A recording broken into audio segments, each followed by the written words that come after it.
Hello everyone, study with us में आपका एक बार फिर से स्वागत है। और आज से हमारी एक नई सीरीज़ शुरू हो रही है जो कि है रिवीजन सीरीज़। और इस टाइप की वीडियोस में मैं आपको देने वाला हूँ टॉप 10 क्वेश्चंस जो कि रिलेटेड होंगे teaching aptitude, research aptitude, communication और हायर एजुकेशन से। ठीक है, और जितने भी क्वेश्चंस मैं लाऊंगा ये सारे प्रीवियस ईयर में ऑलरेडी पूछे गए सवाल होंगे। ठीक है, तो और इससे रिलेटेड जितने भी सवाल पूछे जा सकते हैं वो भी मैं इस वीडियो में एक्सप्लेन करके बताने वाला हूँ। तो इस तरह की वीडियो अगर आपको पसंद आए तो लाइक ज़रूर करना, चैनल को सब्सक्राइब नहीं किया तो ज़रूर कर लेना ताकि ऐसी वीडियोस की नोटिफिकेशन आपको मिलते रहे। ठीक है, 10 से 12 मिनट की ये वीडियो जो होगी ये आपके लिए सुपर इंपॉर्टेंट होगी।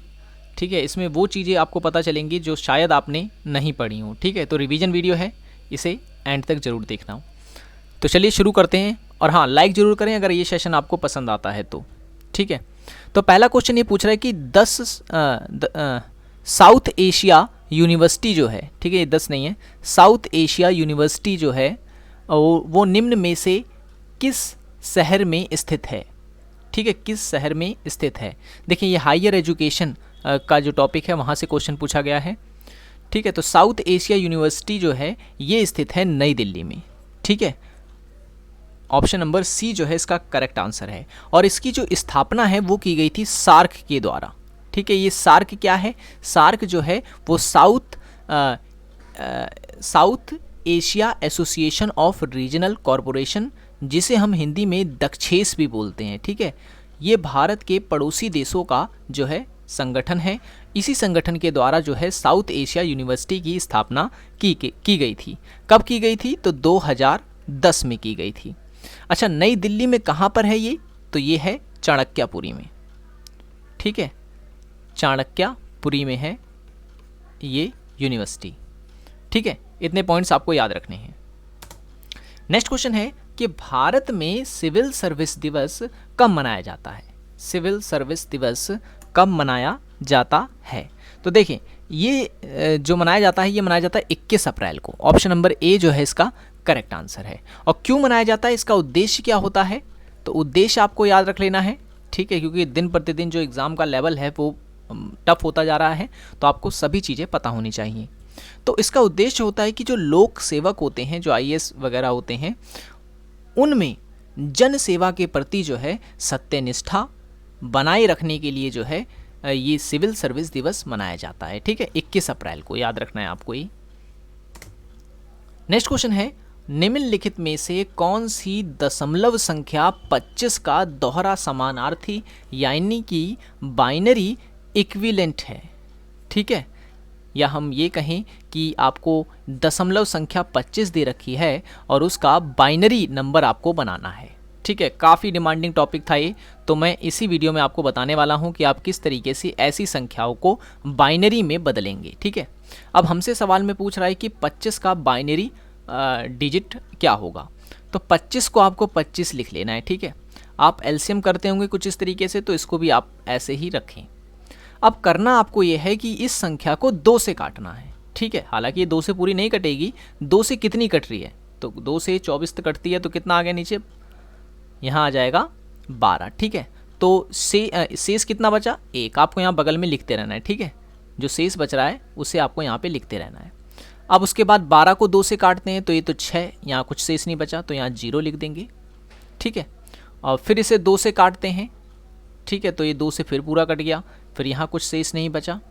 ठीक है, अब ये फिर इसे 2 से काटना हमें 2 से ही है। ठीक है, ये चीज़ आपको याद रखना है, हमें काटना हमेशा 2 से ही है। तो 2 से ये कट गया। अब लेकिन यहाँ पर जो है एक शेष बच गया। ठीक है, एक शेष बच गया इसका, और उसके बाद नीचे जो 1 हमारा आ गया। ठीक है, तो इस तरीके से आपको जो है डिजिट्स को रखना है।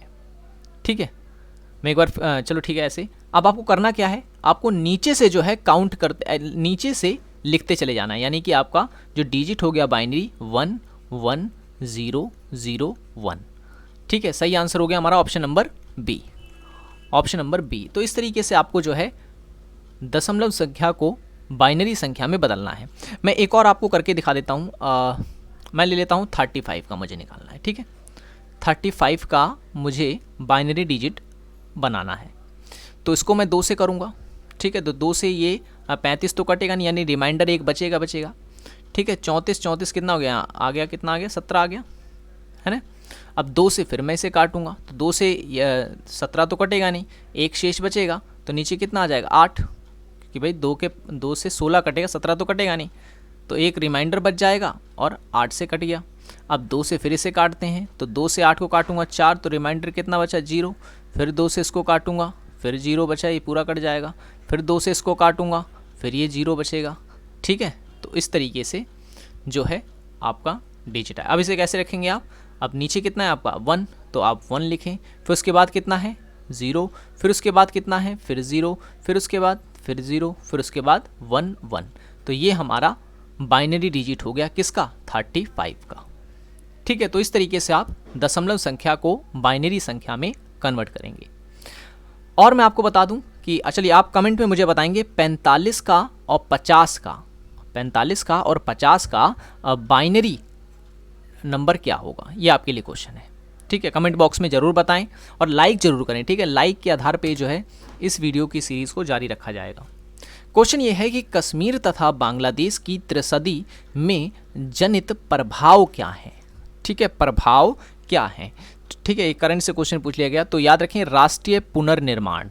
ठीक है, सही आंसर इसका ऑप्शन नंबर डी है।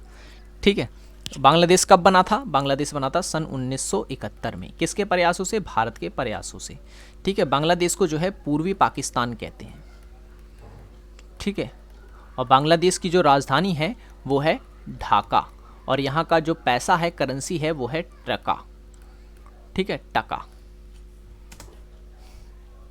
नेक्स्ट क्वेश्चन है शिक्षण प्रभावकारिता को प्रभावित करने वाला एक सर्वाधिक शक्तिशाली कारक किससे संबंधित है। ठीक है, शिक्षण प्रभावकारिता को प्रभावित करने वाला आपको बताना है इनमें से कौन सा कारक है। तो इस क्वेश्चन का जो सही आंसर है वो है ऑप्शन नंबर डी।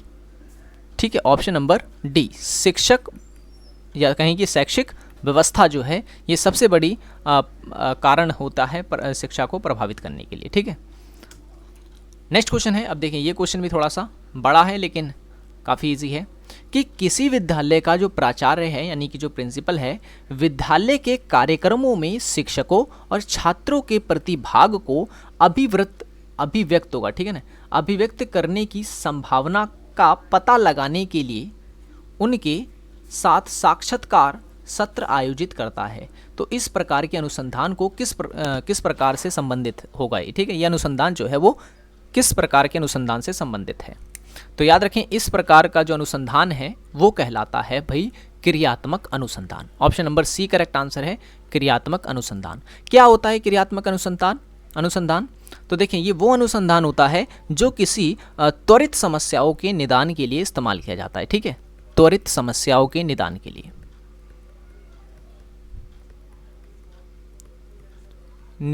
ठीक है।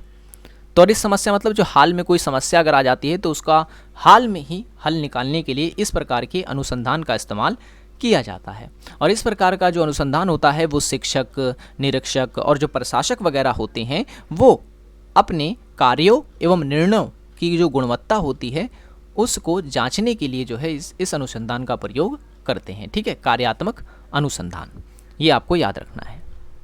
ये कई बार क्वेश्चन पूछा गया है कि किसी भी जो तत्कालीन समस्या होती है उसको हल करने के लिए किस प्रकार के अनुसंधान का इस्तेमाल किया जाता है, तो क्रियात्मक अनुसंधान। नेक्स्ट क्वेश्चन है, निम्न में से कौन कौन शिक्षक सहायक सामग्री है।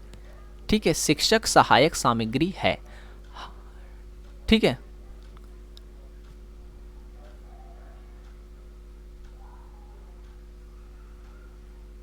एक मिनट, ये क्वेश्चन जो है मिसटाइप हो गया इसमें।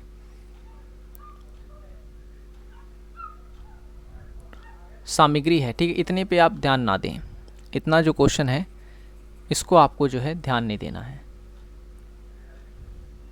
ठीक है, तो मैं बता दूं शिक्षक कौन सी शैक्षिक सामग्री है। देखो शैक्षिक सामग्री जो होती है वो मुख्यतः 3 वर्गों में बांटी गई है। ठीक है, एक तो होता है दृश्य वाली, एक होती है श्रव्य वाली, ठीक है, और एक होती है दृश्य और श्रव्य वाली। ठीक है, दृश्य और श्रव्य वाली, यानी दृश्य मतलब वह शिक्षण सामग्री जिसमें सिर्फ और सिर्फ देखा जा सकता है। ठीक है, और श्रव्य सामग्री कौन सी होती है, वह सामग्री जिसमें सुना जाता है किसी चीज़ को। ठीक है ना, और जो दृश्य और श्रव्य होती है जिसमें देखा और सुना दोनों जाता है। तो दृश्य शिक्षक सामग्री में कौन सी चीज़ें आ जाएंगी, तो याद रखना है आपको प्रोजेक्टर, ठीक है, प्रोजेक्टर इसमें आ जाता है। और हाँ ठीक है, प्रोजेक्टर। और श्रव्य सामग्री में हम किसको लें, तो इसमें रिकॉर्डर का ले सकते हैं आप, टेप रिकॉर्डर वगैरह जो होते हैं, ठीक है, टेप रिकॉर्डर। और उसके बाद दृश्य श्रव्य यानी जिसमें आवाज़ और दिखाई दोनों देता हो, तो वो है टेलीविज़न। टेलीविज़न हो गया और कंप्यूटर हो गया, वो उसमें आ जाएगा, ठीक है। तो ये चीज़ आपको याद रखनी है। अच्छा, नेक्स्ट क्वेश्चन है, निम्नलिखित में से कौन सा कथन जो है वो सही है। पहला कथन ये बोल रहा है कि अनुसंधान जो है, आविष्कार अनुसंधान होते हैं। और दूसरा ये बोल रहा है अनुसंधान आविष्कार मुखी होते हैं। तीसरा बोल रहा है आविष्कार और अनुसंधान संबंधित होते हैं। और चौथा बोल रहा है कि उपयुक्त में से कोई नहीं। तो सही जो आंसर इसका वो है ऑप्शन नंबर बी, ठीक है। अनुसंधान जो होते हैं वो आविष्कार मुखी होते हैं, ठीक है, आविष्कार मुखी होते हैं। तो इसका सही आंसर होगा ऑप्शन नंबर बी, ठीक है। ये चीज़ आपको याद रखनी है इसमें। ओके, तो आज की वीडियो में इतना ही, ठीक है। वीडियो पसंद आया हो तो लाइक ज़रूर कर देना, और चैनल को सब्सक्राइब नहीं किया तो ज़रूर कर लें, ताकि ऐसी वीडियो की नोटिफिकेशन आपको मिलते रहे। और जो मैंने क्वेश्चन दिया ये वाला, इसका आंसर आप मुझे कमेंट में ज़रूर बताएं, ठीक है। वीडियो पसंद आई हो तो लाइक ज़रूर करना। इसी टाइप के 10 क्वेश्चन जो है मैं आपको डेली करवाऊँगा, और इसमें जितने भी टाइप के क्वेश्चंस होंगे वो सारे के सारे हम एक्सप्लेन कर करके समझेंगे, ठीक है। तो इससे आपका रिवीजन भी अच्छे से हो जाएगा, और आपके कम समय में आप अच्छा सा कंटेंट भी ले पाएंगे, ठीक है। तो मिलेंगे नेक्स्ट वीडियो में। Thanks for watching this video.